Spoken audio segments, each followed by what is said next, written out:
Get close up. Okay, so we're going to do a crown prep on a tooth that already received a root canal, tooth 304. And the go-to crown margin burr is either a number 16 or a number 18 diamond. This is number 16.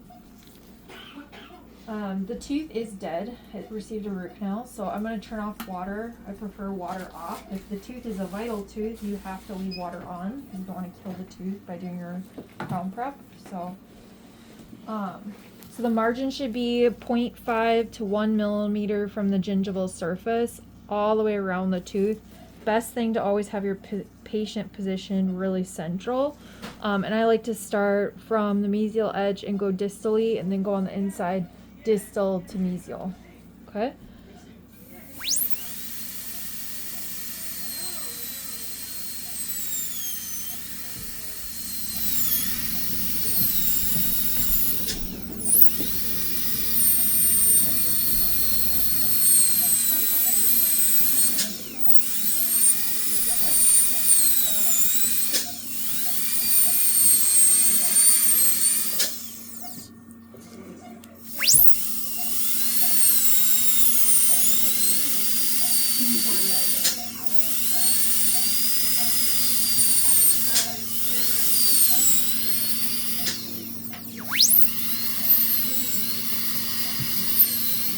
You're just really connecting your lines that you created.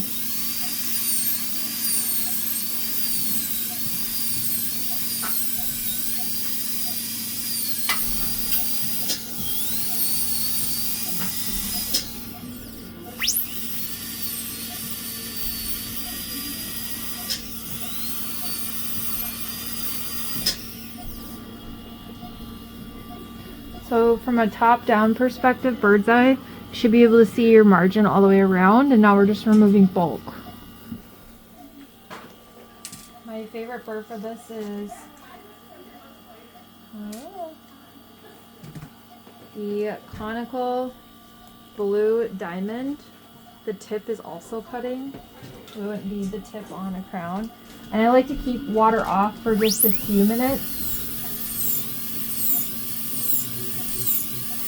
What you'll see is that those dentin flakes and enamel will kind of go where your margin is created, so then you kind of know where you're flat. Once you can't see your margin anymore, then you know to continue to go.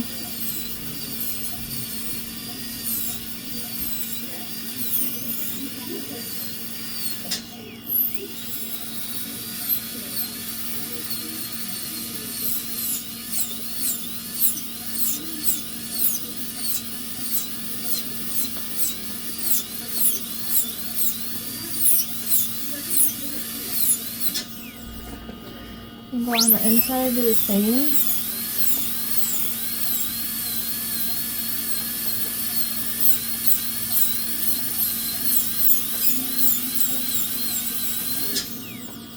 So now I can barely see my margin because of all of the enamel and dentin flaking. So now I'm going to kick back on water. And this is where I finally go. And I want to go around where I created my margin and make sure it's nice and flat and there's no edging for the crown to catch.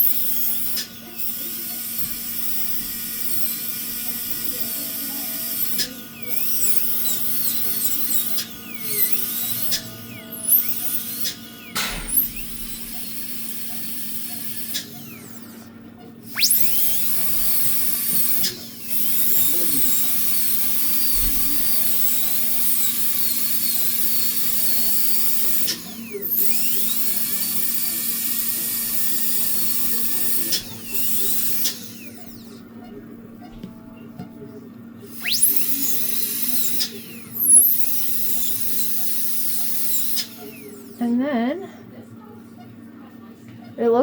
I want to make sure the margin goes all the way around and I have that bullseye appearance where it's going to sit, and then I'll dry the tooth thoroughly.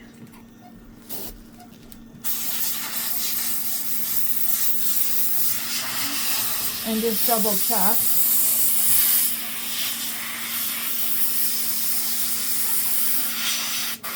When it's dry, you can see there's a little catch here. I'm just gonna fix that.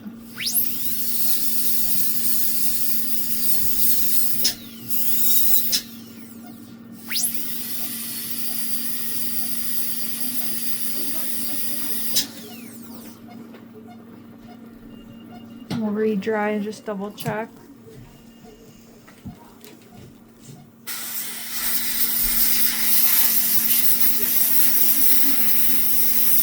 Get a bird's eye in that. Does the light help or not help? It helps. All right, now we're ready to do our impression.